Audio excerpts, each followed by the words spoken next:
confundiu com os termos relacionados à ventilação do paciente? Por exemplo, um paciente que está hipercapnico, isso acontece porque ele está hipoventilando. Vamos entender melhor esses termos? Fica aqui comigo nesse vídeo e se você não está inscrito no canal, aproveite para se inscrever.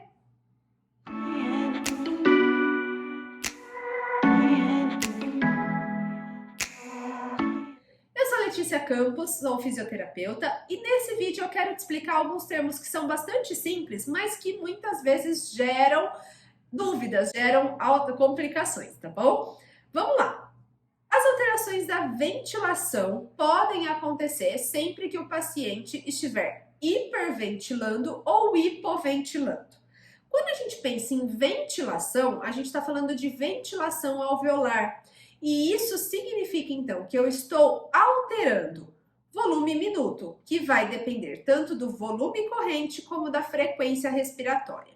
Aqui a gente não vai falar sobre volume de espaço morto, deixa esse tema para outro vídeo, mas, de um modo geral, a ventilação, o que a gente consegue muitas vezes alterar é o volume minuto, que é o volume corrente vezes a frequência respiratória.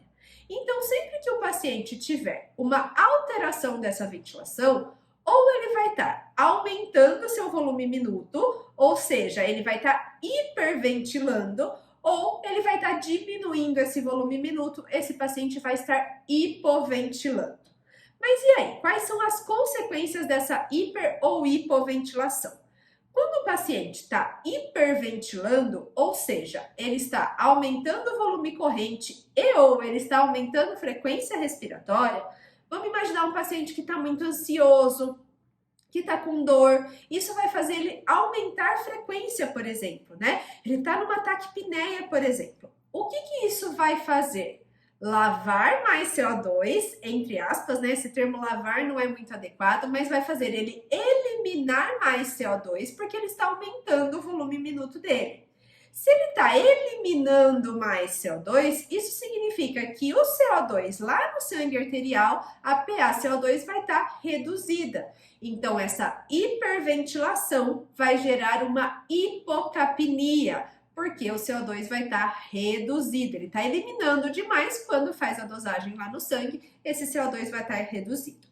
Lembra que se o CO2 está reduzido, o CO2 tem uma relação inversa com o pH, porque ele é uma substância ácida, ele se liga à água, forma ácido carbônico, isso faz com que, se ele está diminuído, vai diminuir a quantidade de ácido, então a tendência em uma situação de hipocapnia ou de hiperventilação, lembra que a hiperventilação vai causar a hipocapnia, é que esse paciente faça uma alcalose respiratória, porque o pH vai aumentar. Já que está diminuindo a quantidade de ácidos, a tendência é que o pH aumente, tá bom? Necessariamente o paciente vai ter uma alcalose? Não, vai depender muito do nível de hiperventilação que ele está fazendo, de hipocapnia que ele está fazendo, tudo bem?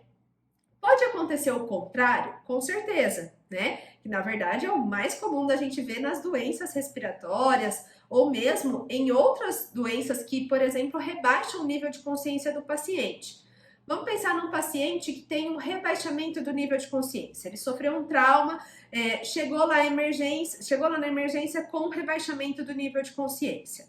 A tendência é que esse paciente diminua a sua frequência respiratória, o seu volume corrente, diminua o seu volume minuto.